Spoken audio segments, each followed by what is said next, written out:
कौन खाइबू कॉलीफ्लावर किस दियो सीटा कौन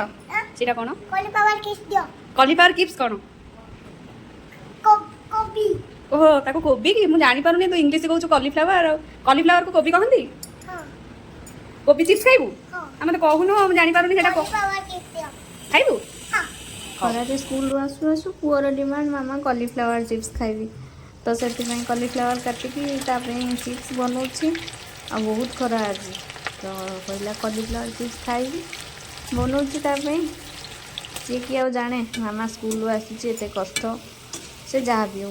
तो बनवार अच्छी ता खुशी रे मो खुशी से स्कूल आसिकी बनवार लगी कॉलीफ्लावर चिप्स मत तो ठीक से कर आसेनी मिस्टर थिले टी हेल्प कर दियंती से को काम जाइए आसना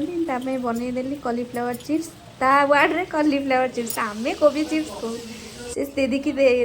बहिरू ना से तो केमती है कहे